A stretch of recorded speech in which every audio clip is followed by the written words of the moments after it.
Welcome to Kneecap Biting with Smokin Jeremy B. And as always, I do not own the rights to this music.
Here locally in the community. Make sure y'all go check out Kneecap Biting by Jeremy Smokin.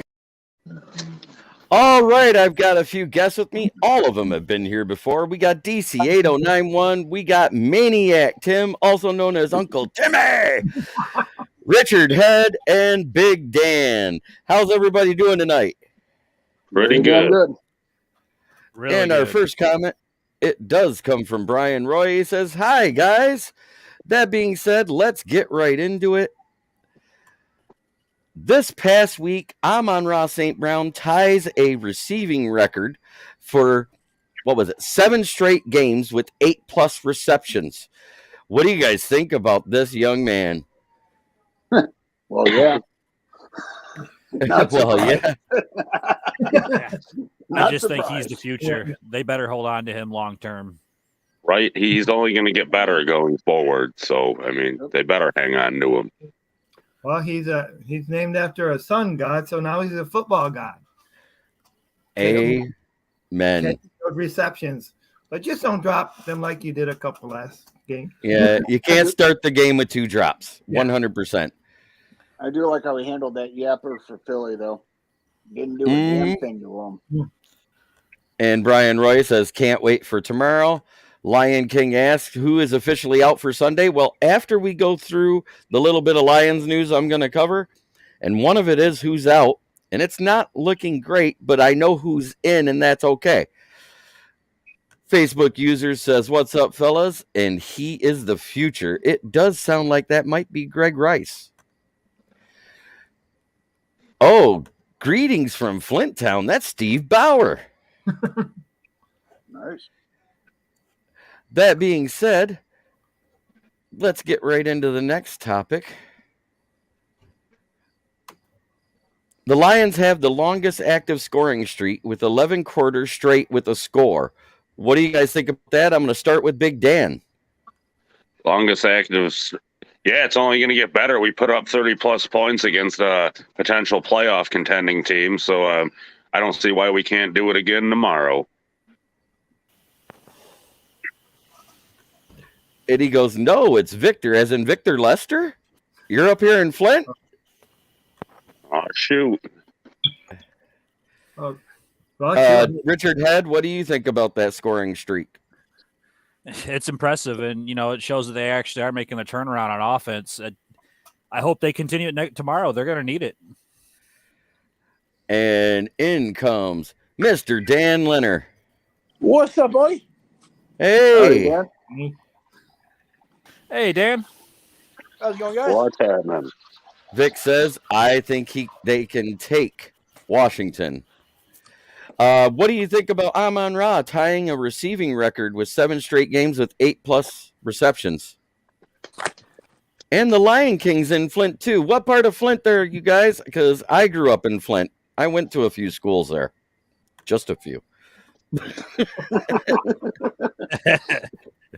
Who are you directing the Amon-Ra question to? You, Dan. You know what? It's impressive, but at the same time, to me, all that means is that they feed him the ball a lot. Well, that's because he's their most trusted receiver overall right now. I think he is the security blanket. Absolutely. You look at how many catches he has, and all I can think is that he's basically your guy's tight end. He's better than our tight end, but that's another story. Tight end, but you know what I mean. Luke G's Field Review: Lions better beat Washington. Absolutely, and Luke, and it can't be close. We should win, but by double digits. And John Robinson comes in. Good evening, Smoking Jay and crew. And Vic Lester says because he has the hands for it. Absolutely. All right. Minnie and Dan, what do you think about the scoring streak the Lions are on? 11 straight quarters with the score. I don't know, man. Stuff like that doesn't really matter to me. I care about wins and losses. Yeah, points are great. But at the end of the game, if you don't have just one more, what does it matter how many you scored, right? Like how I understand. Well, you got to remember, one of those was a win against Green Bay. Mm-hmm. And it started the week before. Who was that we scored in the last couple of quarters? It wasn't that Broncos when we were getting beat. We started scoring. I think it was in the third quarter. Well, the play calling got better, like we said. Oh, yeah. I understand.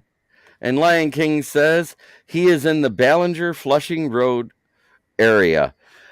That is a great area. I actually used to live right off of Lavelle Road at one point in that little trailer park back there in between Lavelle and Ballinger.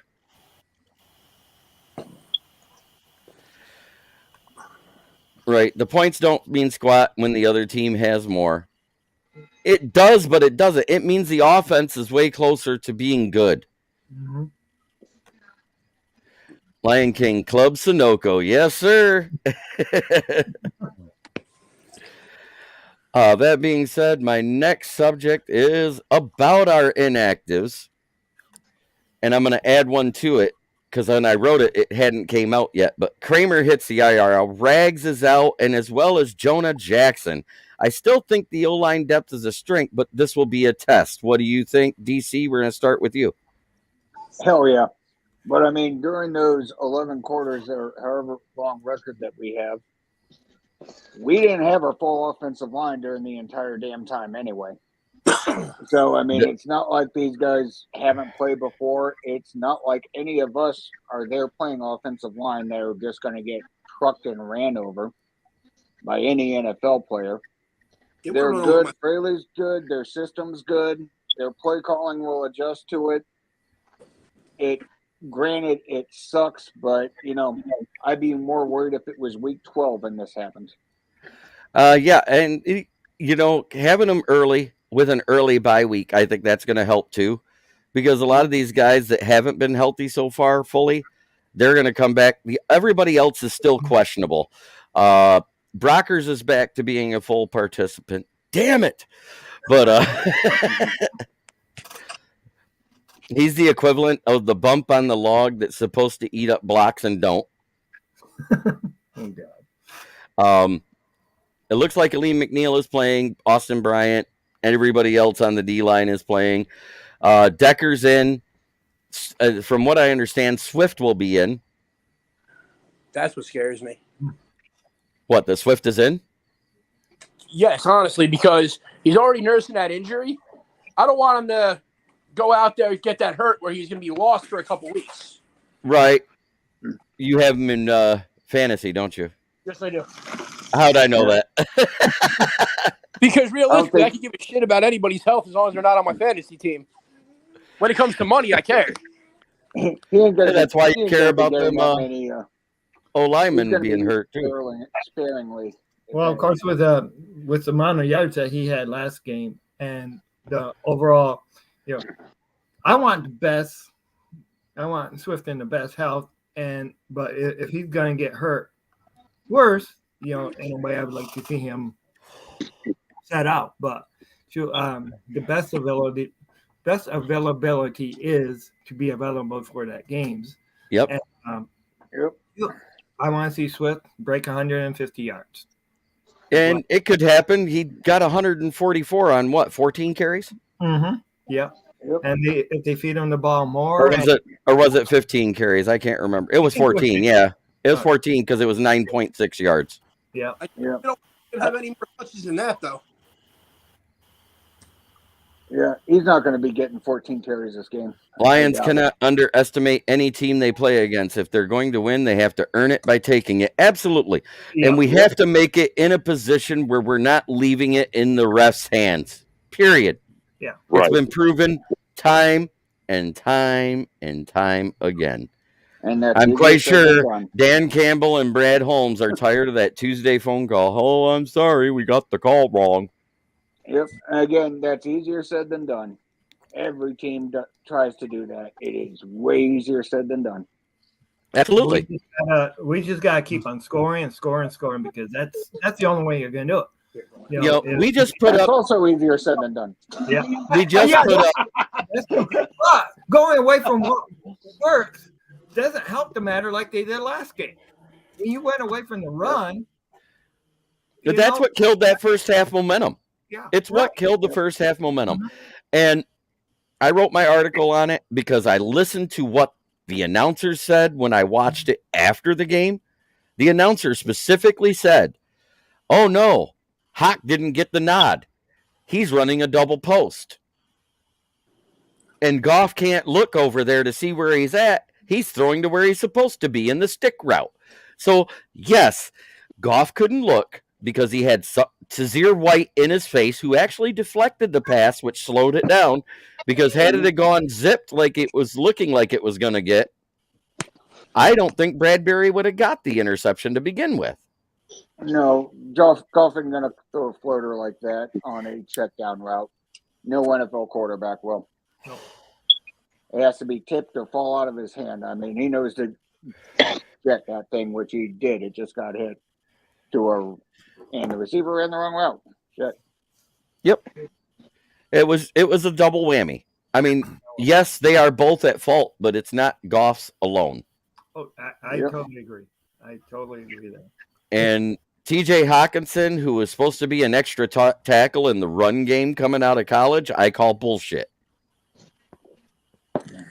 Because if it wasn't for Jamal Williams being as stout as he was, we wouldn't have had that touchdown on the goal line because Hawk missed his block. It looked like they were going to have Williams stopped, and he just kept his legs moving. Well, Yeah, Hawk can't. he didn't When have Hawk that great gets a of a hold of game. somebody, he can finish a block. When he gets a hold of somebody, he just misses too many. Right. I mean, it's not like he doesn't get run over. He doesn't get barreled over. He got ran over 4 times in that game. I counted out of the 10 times he had a chance to block somebody. And I mean ran over. The one guy actually pancaked him. Yep. Jeez. I need to see that because I missed it. But Hawk is normally a reliable blocker. He just misses. He was good when passing in that play action that he did where he would go out for the check down, but they didn't pass to him. Thank God, because he had the drops. Yeah. Just about everyone at first, though. Okay. The D needs to step up and get more stops. I'm going to say something that I found peculiar. You guys are saying that, but if you actually take away Hurts, if they'd have spied him like they did Lamar Jackson the year before, he had 90 of their yards. You take that away, that's an average to good running game for a running back group. Barton Scott was the best runner outside of Hurts, and he had, 96 yards? So he didn't get 100 yards. Miles Sanders, if it wasn't for Derek Barnes letting him go when he had him wrapped up by the chest, if he'd have just wrapped around him and threw him down, he wouldn't have got away from him. They win that game because that's a stop on third down in a long situation where they'd have to punt. Yeah, all these guys would have learned by that. They're more pissed at it about it than we are. Trust me. But I heard somebody blame Hutch. I was like, well, he was kind of on the ground and trying to hold him by the ankles. That's the only reason why Derek Barnes got there. Yep. But Sanders is good about keeping his feet moving. Like I said, when you keep your feet moving, good things happen for a running back. That's what. But on first and second down, they were putting them in good situations by stopping the run. Mm-hmm. Yep. Yeah. So it was key missed tackles in certain spots. Will Harris is the only one that got burned for any big passes. AO got burned a couple times by A.J. Brown, too. Okuda, in man coverage, had 18 targets, 0 catches, and a pass defended. He was by far our best corner on the field. Oh, yeah. And it wasn't even close. I mean, shit, and that stuff happened all the time last year. Lion King says, we will win this game, but we can't go rolling into Eden Prairie next week like this. I agree. The Vikings have got a decent squad. I still think the Eagles are going to take them this week. Yep. Yeah. I hope the Eagles blow them out. That being said, we've covered the news topics for this week. Let's get into the fun stuff. Let's talk pregame Washington versus Lions. Right after I get to this comment, they have to not let the referees take control of the game by making unforced errors. Please don't shoot yourselves in the foot, Lions. Absolutely. And they really didn't. There was one play in the first half that was bad when Anzalone hit Hurts late, and he deserved that unsportsmanlike conduct for the late hit. But Tracy Walker, if it had been just the hit on Hurts while he was in the slide, he wasn't going to get ejected. It was the fact he swung at the player that was defending Hurts. Because it's always the second guy in that gets burnt. And that was that. And that actually hurt us bad. Because that was when Philadelphia started scoring again in the second half. Say what you want, but that was as much on Walker being out as it was on guys not tackling. Dumb move. He just let his emotions get the best of him. Yep, and he apologized for it. He took responsibility, and he got fined $11,000 for the hit on Hurts. So I think it was justified. Well, there's also the fact that Hurts was down and rest didn't seem to mind. Hurts threw the ball to the peanut vendor, and that was okay on several occasions. But, well, two of the times he was outside. Two of the times he was outside the pocket, and in that situation, it is an intentional grounding. But the one, he didn't even make it past the right guard and didn't even throw it past the line. That's supposed to be intentional grounding and a loss of down. That being said, that's the one they apologized about. And that was actually a big that caused them. By them missing that caused them to actually get because that should have been a 10-yard penalty. Yep, and automatically go from 3rd down to 4th down. Exactly. And if you're 20 yards back, you're not going to do an RPO to get 20 yards. Right. If the NFL wants to do their integrity horseshit, make those calls public. What were you saying there, Dan? You started to say something. I said they probably would. They're the Eagles, and it's Jalen Hurts. Yeah, they didn't do any of those 4th and 20. They were all 4th and 8, 4th and 5, 4th and 7, and there was one at 4th and 3. When they were backed up the one time 20 yards, they did punt. I hope that the Lions' defensive line gets plenty of pressure on Carson Wentz tomorrow, and they re-trigger his PTSD. Yes. Yeah. I don't think that's going to be too much of a problem. Carson Wentz is definitely no Jalen Hurts, so they should be able to get to him a lot, quite a bit, especially if they bring the type of pressure they did last week. Right. If they get those 15 pressures like last week, and in all actuality, I looked it up. Philly got 10 pressures and 1 sack. The Lions actually did slightly better on pressures. They just only ended up with 1 sack. And got away with 2 roughing the passer calls, but that's fine. 3. Yeah, I'm just hoping that 2 by Fletcher Cox and 1 by Jordan Davis. Yep, still didn't hurt though. They're subjective. When the ball is down the field for 3 seconds before the quarterback gets hit, that's supposed to be roughing the passer, especially when he's in the pocket. But you know what I was impressed with? They used it twice on 3rd down, and it worked. Jared Goff doing an RPO. No one's going to expect that. Yeah. But I'm going to say this. Jalen Hurts is like a Maserati, and Carson Wentz is like a Yugo. Yep. True. when it comes to the mobility. He is nowhere near as mobile as he was the year that he was having that MVP caliber season. No, he's not. But you know what? He did have a really good week last week, though. He may have had a really good week, but you're talking about against the Jags playing corners. Jacksonville too. Mm-hmm. Yep. Probably And the also, only cornerback room worse than almost every team. And remember, his two previous teams really wanted to get rid of him. And also, the Jaguars' defensive line doesn't generate the same amount of pressure as the Lions. I think you're going to see. Exactly. Yes, they do. Go relook. Jaguars. Go look it all up again. Yes, go look it up again. Because the you know key what? inactive so far. Walker was a beast last week. So far, the only two out are the people out of the active roster this week because Tommy Kraemer was already added to the IR. Out of the active roster, it's Ragnow and Jonah Jackson. For the inactives on Washington, it's Pradarius Mathis, who was added to the IR this week, the rookie defensive tackle that's been playing beside Gerard Payne. And also, questionable is Jonathan Allen. Still.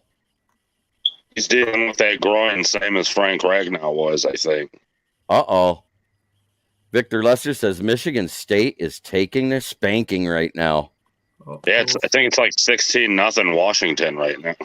It's 9-0. First quarter. Let's all ready relax.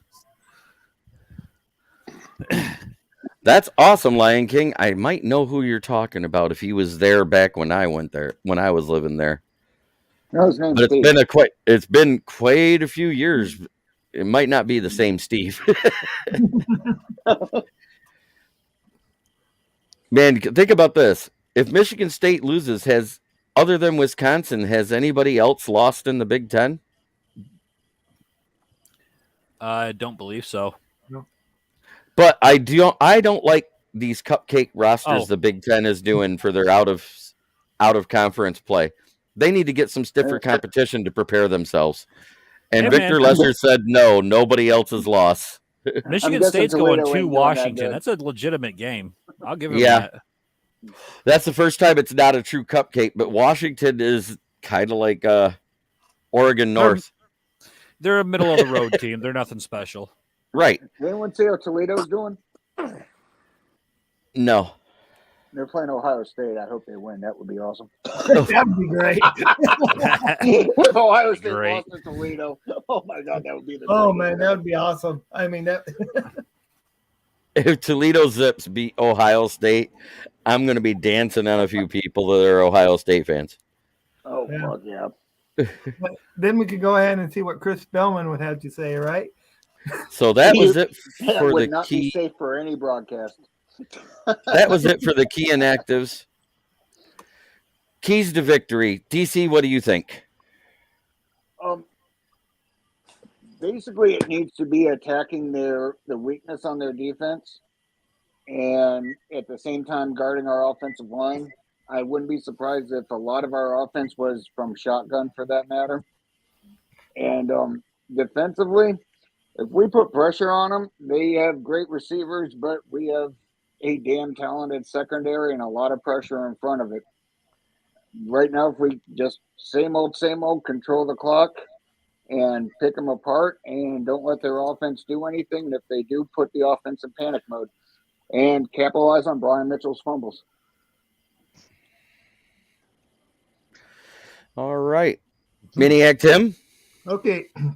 On offense, I want to see a lot of ball control. Of course, I want to see the play action when needed. But yeah, use your running back. Use Swift. Also use T.J. Hawkinson. Get all your receivers involved and catch the damn ball for sure. Then on defense, put pressure on Wentz. Check them. Check your receivers on the line of scrimmage and just don't give Wentz time. And hopefully Aiden Hutchinson has some sacks. He got close. He's a beast, Aiden Hutchinson. Yes. Dan? Leonard? Well, on offense, Washington's going to bring the blitz and they're going to rush with those freaking ends they had. So Me personally, I want to see draw plays to take advantage of them over pursuing. They're going to come in. That should get Swift or freaking Williams into the second level there where the linebackers are. As long as they can average like 4 to 5 yards a run, just grind the damn ball out. And defense, Nice. Washington's going to throw because the running backs suck. So you got to cover. Yeah, because Antonio Gibson had a decent game, but he has not been consistent. Exactly. Again, they went against Jacksonville. Right. The running backs are receivers. I mean, McKissick and Gibson. Gibson used to be a receiver. McKissick is a third down receiving running back. They don't have a power game because the guy they have a power game got shot. The running backs are essentially like Theo Riddick style running backs, just guys you throw the quick little pass to and let them take it. Yep. They have J.D. McKissick and J.D. McKissick 2.0. Okay. That fumbles a lot. Okay, DC. Let's let Richard talk now. So keys of the game for me, really, it's control the line of scrimmage. Start the run game early and stick with it this time. You got your interior of your offensive line. You're probably gonna be starting pretty much all backups unless you put Penei Sewell at right guard, but that just doesn't make sense because Matt Nelson, he's struggled all preseason. So run the ball. Try to establish the run as best you can. Defensively, though, really just bring the pressure you did last week. Be aggressive. Wentz, he gets happy feet, and Washington's offensive line is nowhere near as good as Philly's. I mean, you got a chance to really get multiple sacks this game and make Wentz uncomfortable. If you make Wentz uncomfortable, he falls apart. Yep. Big Dan? Yeah, just like what you guys were saying, get the running game going early and often, stick to it, don't abandon it on offense, catch the dang football, and of course on D, get plenty of pressure on Wentz, re-trigger that PTSD that he's got. And we do that. Oh, go ahead. We do that, we'll win. Oh, sorry. Completely agree. Okay, if you put Wentz in a rough spot, and you've seen it multiple times on multiple teams, Wentz cannot handle pressure at all. He gets happy feet, and he gets panicked. As soon as Wentz gets Washington's happy probably feet, the worst offensive line he's had. as soon as he gets happy feet, from everything I've seen ever since that Super Bowl year for the Eagles, his mechanics go to crap. They kept calling him out that year after he came back when they let Foles go. What was that, 2019? About his mechanics on the deep ball. He doesn't keep his shoulders square. He doesn't keep his feet set. Because you got to admit, there for about 2 straight years, that O-line for Philly was a mash unit. It's what ours has been the last 2 years, but our mash unit has better depth behind it. I mean, shoot, even Matty P was able to get pressure on him to make him uncomfortable. And we won that game. Philly, too. And we won that game. Because that was when we started, what was it, 2-0-1? And then we faced the Chiefs in week 4. And then we went to Green Bay and had that debacle in 2019.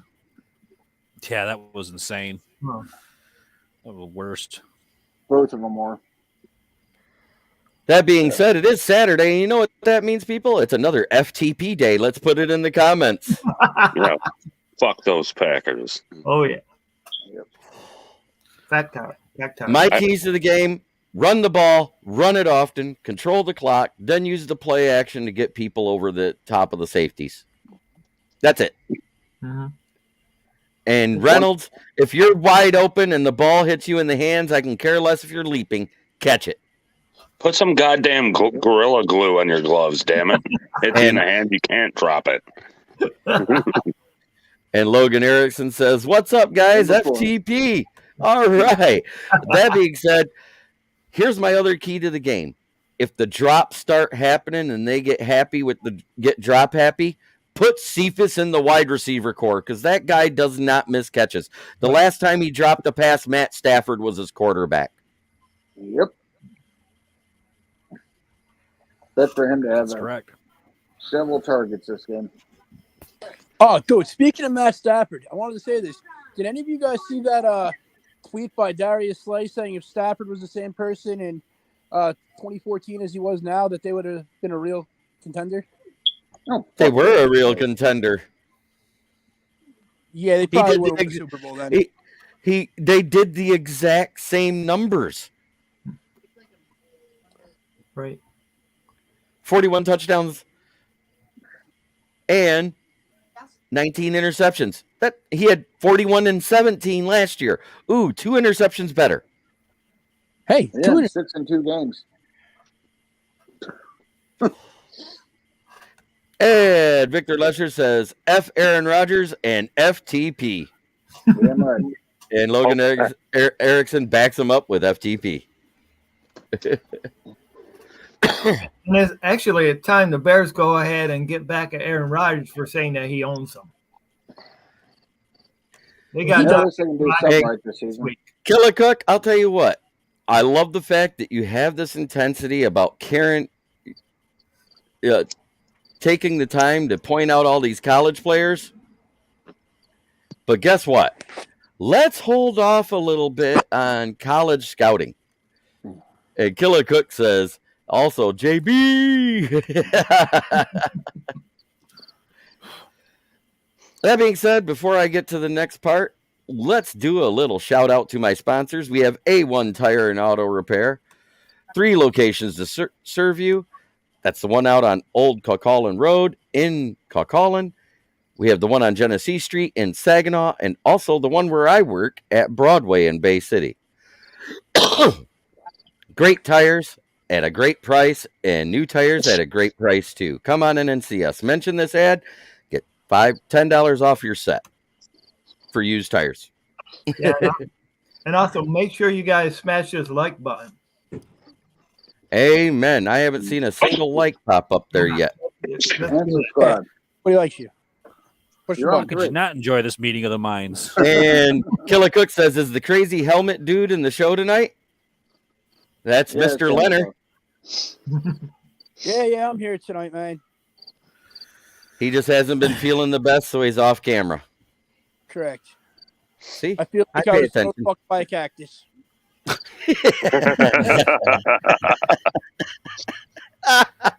I've actually used that saying before. So, And Dan, do you got a sample to show everybody today? Because it's about ready to talk about your sponsorship. Good. I'm not even anywhere near that stuff. Oh, okay. Never mind. Well, anyways, Mad Lab Custom Creations right here on Facebook. They do excellent work. They have great items. You can get in these breaks, get some of these great players at a fraction of the cost it would be for you to buy them. He also does custom paint jobs starting at $65. All sorts of different designs he's coming out with. And that EAD for the Steelers is awesome. Yeah, that was for somebody in particular that was being a prick lately, and I just needed to be a prick back. It's still awesome. Still awesome. Paybacks are like no. Yep. All right. And around the room, starting with Big Dan, what is your score prediction for the game? I think the Lions win 31-24. Richard Head? I'm going to say Lions win 27-24. Close. Still beats the point spread. That's all I care about. Leonard? I don't care what the score is. They just need to beat the spread. What's your score prediction?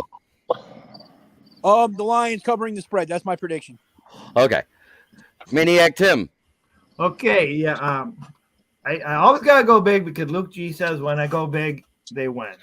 It didn't happen last week, but okay. So 48-7 Detroit Lions. Yes! Holy shit. That happens. It's awesome. That was That great. cover the spread? That would cover the spread for 4 games. DC, Good what's your Lord. score prediction? I'm going to say 37-14 because we'll probably get a safety. Ooh, I like it. And Brendan Cook says, Dan's extremely talented at what he does. Man does great work and very professional, 100%. That being said, my score prediction is 31-14. 4 touchdowns and a field goal over their 2 touchdowns. As long as Swift scores a couple touchdowns of that, I'm good with that. I long want as to they see him win. win big. That's not. I want to see him win a game they should big. Right. You want to know a game that I think is going to be the one that shocks everybody? I think the Falcons are going to beat the Rams this week. I think the Falcons are actually going to cover at least. Oh, absolutely going to cover, but I think they're going to beat the Rams. And Brian Roy says 24-17. Killicook Lions win, but it'll be a decently close game. I don't know about scores yet. Is it Vikings Packers this week on Monday Night Football? Is that the game? Bears Packers. Oh, Bears Packers, eh? In Lambeau. Yeah, I think that's Sunday night, though, isn't it? No, that's the Monday Night Football game. Okay. No, Monday I night's would have to take mini. the Packers on that. It's Sunday night. You're right, because Monday night's mini versus Philly, right? Mhm. At least that's a game somebody's going to want to watch. Nobody wants to watch the Packers and Packers. It's going to be a horrible game. Hey, the Pears and Backers. I like it. Whatever. Either way, Fudge Packers. The Care Bears? And Care Bears. I think the only reason why the Bears won is because they were going up against a guy that was getting his first full start for a full game, and the pressure got to him. And Killer Cook says it would be awesome if it was 58-0 Lions. Hell yeah! Agreed. No, That's a big, bold prediction. At that point, I think somebody spiked the Kool-Aid. Yeah, the Kool-Aid's flowing in that house down in Kansas real deep. If the D pitched a shutout, holy shit, that would shut a lot of people up. They sure would. What I don't would love understand is let's go a little NFL talk for a minute, boys. Seeing as how we covered all the subjects in 36 minutes. That's how good we are. Yeah, I know. But let's talk about the power rankings this week. How the hell is Dallas still in the top 10 without scoring an offensive touchdown? Jerry Jones. Yeah. Because it's Dallas. And not to mention Dak Prescott's out for like the next 5-6 weeks. 4 to 6. That's what they're saying. how much does Jerry Jones pay for that ranking? Probably half his profits. And How do you Zeke is rank on the his Cowboys? last fire, I mean, How do you rank the Cowboys who are missing their starting quarterback that high? Ooh.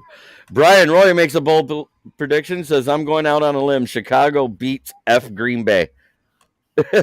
I wouldn't mind seeing it, but I don't want to see Bears atop the division after week 2. I would- particularly if we sweep them. But I would be able to take the Bears down myself. Give them the first. Give them their first. Look at it this way. Let's say the Packers win a close one, don't cover the spread.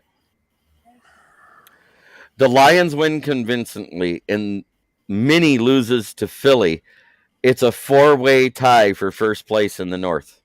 Yep. And then it goes by points for and against, right? Because it's out of conference play. And then the couple in conference. Ooh, that could be interesting. Could end up with Minnesota and Detroit really on the top, and Bears and Green Bay on the bottom. But yeah, I still want to see Green Bay lose. Anytime Green Bay loses, I mean that's just celebration time, you know. Every Agreed. time Green Bay loses, a Lions angel gets its wings. Yeah, We ain't got a lot of angels. we need a lot more because heck, we just got to disqualify those Packers as soon as they can. Because I'm sick of them being the cheater winners of the NFC North. I want to see Aaron Rodgers be made to cry out there because his team sucks so bad. I And you want wanna a know- team that goes ahead and We beats. should stay off the Green Bay class with 4 Aaron narcotics Rodgers. then. Jesus. Come on, guys, let's be realistic. The only thing that really sucks is a vacuum cleaner. It cracks me- I don't know. I know some things that suck pretty well too, but we're not going to go there. it cracks me up. Everything for DUIs and all this other shit in the NFL doesn't care that Lion King, Aaron last Rodgers- year we only had 2 offensive starters on O-line when Craig Reynolds rattled off 150 yards in that win. Yep. And we've been scoring without a full Vic offensive Lester, line. you shut your whore mouth.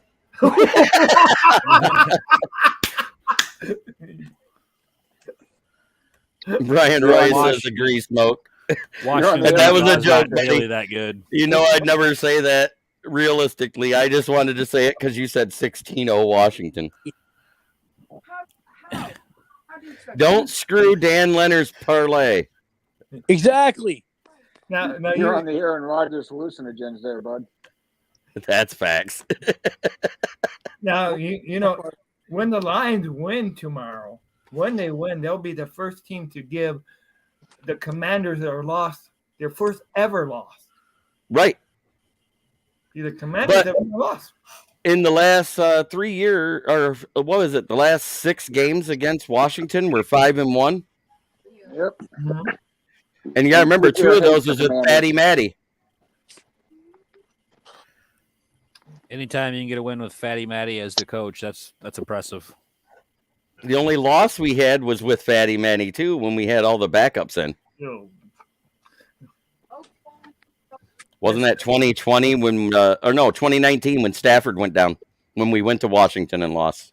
Oh, yeah. With We pretty much David Blau as our starting QB that game because Driscoll David went Blau. down the week before. David Blow. We've all but owned them since Stafford broke the losing streak for our 20 games or ever many we lost. Wasn't in a that row. also in 2017-18 season with Caldwell? No. I believe so. This was the Millen days. No. Stafford was just a rookie, and he beat Stafford we lost- Stafford wasn't picked by Millen. No. Millen could only pick wide receiver. He was picked by Mayhew. Yeah. I mean, No, yeah, I No, believe well, it was this in the is- Schwartz yeah. era. Yeah, it was. They had that Jordan was the Bell as first- running back. Yeah. this was the first game we lost. The first team we beat after going 0-16 was the Redskins at home. And since then, we pretty much owned No, them. Caldwell was the first time we won in Washington. That's what it was. That was one in Washington. Oh, okay. He's talking about the MSU versus Washington game. Okay. Oh, yeah. Oh, MSU looks Hallelujah. I lost thought that right was your now. score prediction. I was going to get mad at you there for a minute. If they don't make some serious second half Worried about it. adjustments, man, that offense looks bad. Yep. Anybody, And anybody think Netflix gets a decent amount of carries in this game, or any? Or I depending on how almost, Swift is doing. if Swift is held out, you know who's going to be the starter? It's not going to be Craig Reynolds because we just That's signed the him to the problem. active squad. It'll be Justin Jackins. that's right. I almost forgot about him for a second. But He's going to be good. Wouldn't Williams has- start? I would almost start Jackson and then still use Williams as the change of pace back. Absolutely. All 3 to 4 of our running backs are going to. Justin Jackson, I mean, I know it was only preseason, but that dude runs hard, man. Like he gets And he's after it. way faster than his 40 time. I have said for years the 40 time is just a gauge. It's how they look with the ball and the pads on in their hands if they're fast or not. And Justin Jackson with the ball and the pads, he looks fast on a field. Yep. He's a hell of a back. I can't believe he dropped him. We got him a UFA and kept him, and yeah. You know, isn't it funny with all these suspensions and all this stuff coming out, all that shit about Dan Snyder has kind of just went away? About him pilfering money away from the NFL? Yep. I actually He's a forgot all ruthless about that bastard, I'll with give him him. that. Yet that congressional hearing is still going on. They're still debating over it. There has been no decision. Nope. I'm wondering if there's Democrats and some you'll be backroom deals to get Elon Musk his first team. fine. Elon Musk on the He would be Redskins, beat those that would be team, awesome. honestly. Both of them want a football team. It'll be one of the I'd rather two. have Bezos Elon would be, Musk buy the Lions. No. No. Both of We're those 2 guys years decided away. to move We're the 2 team out of years away. Detroit. We're 2 years away from the contract with Ford Field to be up. I do not want them being sold before another contract is done. I just don't want the Ford ownership anymore. Sheila, wait. Sheila Hamp legally had Ford removed from her name. But it's still Good, part of take the it off Ford the fucking family. jersey. And Victor Lesser said, let him buy the Jags. I'm okay with that. The next team that supposedly is going to be for sale is the Jets, as I read yesterday. Yep. And that's another thing. I heard on ESPN they were dogging him Monday because Robert Salah actually addressed the media for all the negative stuff that they've said about the Jets.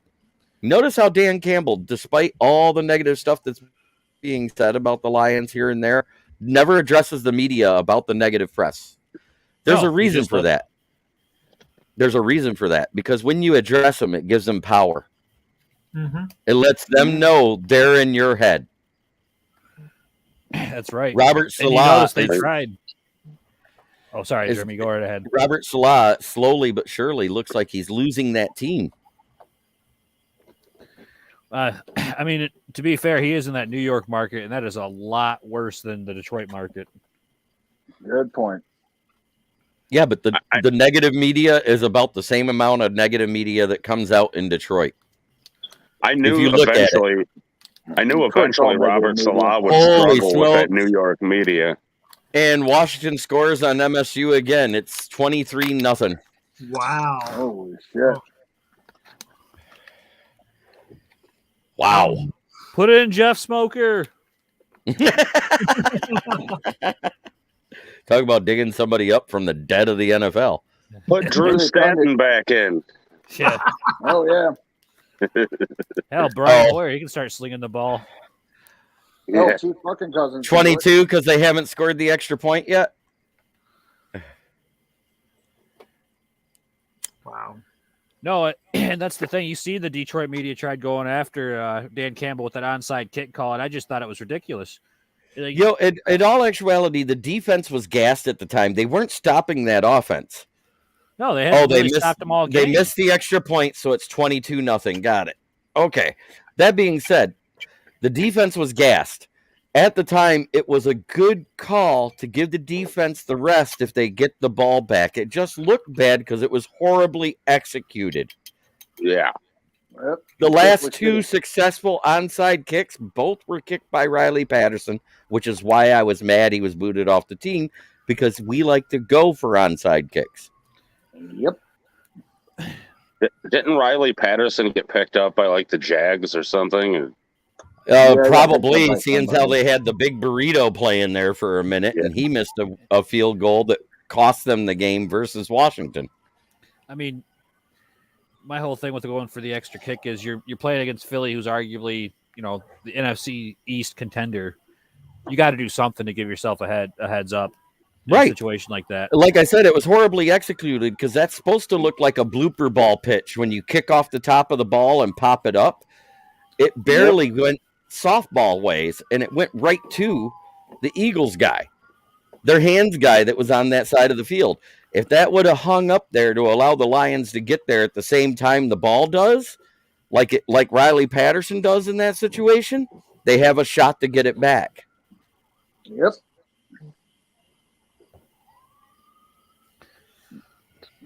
So you could say it was the wrong call, but Next Gen Stats says in that situation, when you're down by 2 scores with a gas defense, you're supposed to go for an onside kick no matter what quarter it is. I mean, at the same, also like you were saying, the defense already couldn't stop them anyway. So why wouldn't you try to keep your offense on the field? Like you're literally doing the definition of insanity by trying the same thing over and over again and expecting different results. And we outscored Philly in that second half. Yep. If it wasn't for the pick 6 that happened in the second quarter, they would have won the game. And it's a run happy offense. Might as well shorten the field for them and stop them from killing the clock.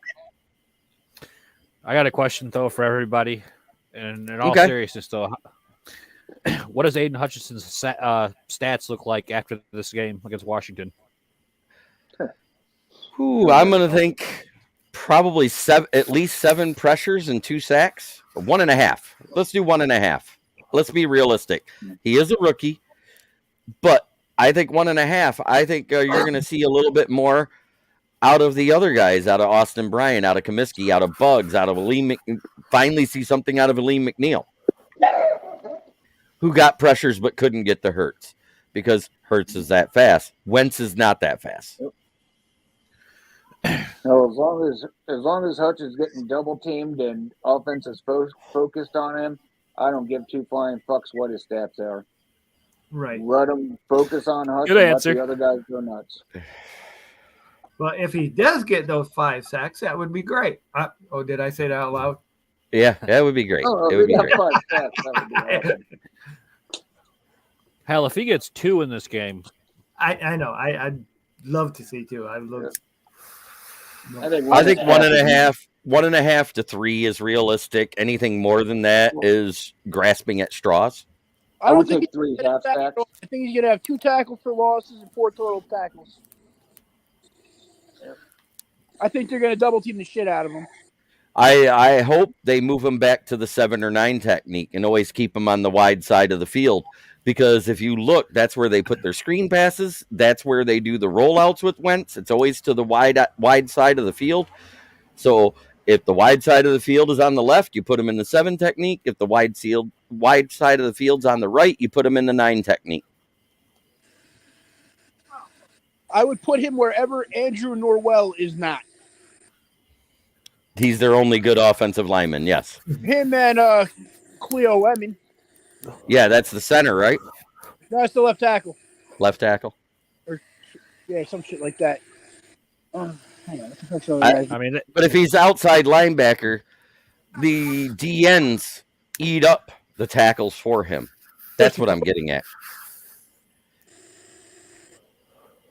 They're supposed to, and your freaking nose tackle is supposed to take 2 guys up to free up your linebacker. McNeil should have a. Oh, go right ahead. Sorry. It's okay, man. Go ahead. I was going to say he should have a much easier time because, again, this offensive line isn't nearly as good as Philly's that they're going against. I think they all should have a much better game than what they had against Philly for pressure, which is going to make the secondary play better. I did hear an interesting thing that there's a possibility that Dan Skipper could possibly start at left guard.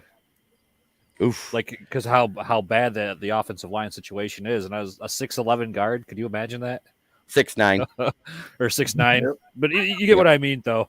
Lion King Hutch needs a sack, or there will be whispers. It already started because he wasn't able to get to Hurts. I think he had his fingers on the back of Hurts' jersey, never quite able to get a grasp because that's when he would roll out as soon as Hutch got free. I think he had his hands on the back of his jerseys at least 5 times. Well, people will find anything to bitch about. So I would like to see Rodriguez flatten someone. I want to see another hip toss. Yeah, really. Hell, I want to see a power bomb out there. That'd be awesome. I want to see a pick 6. Yes. Oh yeah. By Okuda. That would be awesome. Who are they going to put Okuda on tomorrow? Which Washington receiver? I'm guessing probably either Scary Terry or who's the other good one, Dotson. decent one? Dotson. It's going to be one of them two. Because Dotson's more Dotson, the speedster, I thought. Yeah, he's a rookie, but He's the rookie, but Might he's got be, hands on that team. it might be Anderson because he's a more multi-threat than the rest of them. Anderson, but can right do a now little it's bit of looking everything. like there's a chance that if he will play. So I'd like that. Oh yeah. When you look at our And secondary Frank against Seminole, the pick 6, the drop passes, the no call on intentional grounding, Walker getting kicked out of the game. We may have won if any one of them things didn't happen. Absolutely. But the pick 6 was the biggest turn of events because at that time it was 14-7. We were only 1 score behind. If that doesn't happen, we stayed in that game and we outscored them in the second half due to the adjustments. hell, even if that happens, if Eric Barnes just learns to wrap up, they put themselves in a position to win that game. And Brian Roy says on Dotson. On Dotson, on Dasher, on Prancer, and Blitzen. Okay, so where's Rudolph? Hey, I mean, you look at our secondary against their wide receivers. I like our secondary against them. I mean, there's not. Yeah, they don't because have that guy I can look at and say we can't cover. It was Sorry, funny. Jeremy, It was funny because I got lit up on a show that was an NFL show, and I said, you know, it's funny, but the SI writer Wentz said that Philly had one of the worst wide receiver cores in the league. And the fact that the only one that was successful was A.J. Brown proves the point. Yep. He was pretty successful. Yeah, he was very successful. I know I had him on my fantasy team. Barnes just got a point better. Barnes needs to step it up. He does. Yeah. I love Derek Barnes. I love the prospect of him, but when I started researching what he did at Purdue, he was more of an outside linebacker / DN than middle linebacker. We kind of did the same thing to him they did to Gerard Davis. He had one good year at middle linebacker his last year in college, and we said, oh, that's what he is. He's a middle linebacker. He's a pass rusher. Put him where he's effective. Exactly.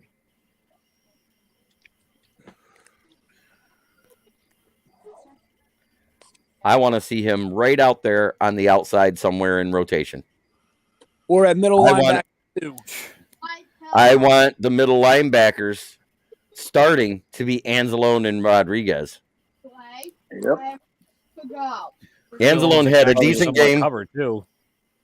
Anzalone actually had a decent game.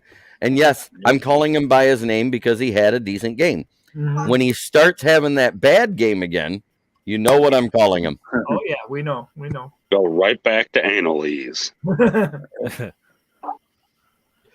That being said, it's been a great show, guys. I want to thank everybody for coming in. Let's hear your final thoughts there, DC. I think we got this. I mean, I don't know how else to say this. We have the roster. Everything is pretty much in our advantage. All we need to do is we have messes from last week we need to clean up. But not being overconfident, but I think we got it. Uncle Timmy. Okay, well, just like the Giants did last week, I want to see the Lions start being more on the other side of the win-loss column. Let's get those wins. Let's step it up. Get them whatever way we can. And also, release the beast and bring out the maniac. Mm-hmm. Dan, Leonard? Go Giants. Sorry, I couldn't help that one there. Well, they should win. They are playing Panthers. Pampers? Oh, no. Yeah, the Pampers. That diaper of the NFL. Yeah, I still might start Robbie Anderson, though. Is it sold out? No, it is not sold out. There is still tickets available. And they're half off, too. Yeah, they lowered them to half off to try and fill the stadium. Okay, I'm leaving right now. I'm going to go. Okay. Richard Head? All right, well, my thoughts on the game, I'm going to say this. Lions, you should have won a game that you had no business winning last week. You were right there. A few mistakes cost you. You don't want to start off 0-2. Even if they don't make the playoffs, this is a team you are favored against for the first time in forever. You're a little banged up, but this is how you show like you have become a better franchise. Go out, win this game. You're playing Washington. You're at home. Just get it done. Show that you belong. That's my thoughts. Get it done. Big Dan. The Lions are going to show that new slogan they've been running with. They're going to show that grit tomorrow, and they're going to come out and they're going to tough out a win. Well, that's what they're going to do. I think they showed a lot of grit in the second half to get into the game because it was looking like they were going to be out of it and it was going to be another fiasco like last year. Yep. They did much better in the second half.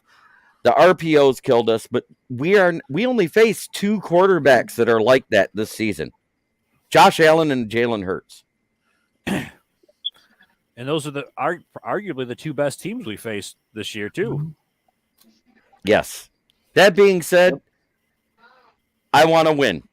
I don't want a maybe. I don't want, it was all right. I want a win. I want a statement win. I want this to be the statement win like the Arizona game was last year. Oh, yeah. Tim likes that idea. Yeah. That's the way. Yes, sir. My final thought is the same final thought I have at the end of every show. Try every day to be a better person than you were the day before, because that's how you make the world a better place. You want to make the world a better place, it starts from within here. This has been Kneecap Biting with Smokin Jeremy B. I want to thank my guests, DC80901, Maniac Tim, Uncle Timmy, Dan Leonard, Richard Head, and Big Dan Davis, and we are out.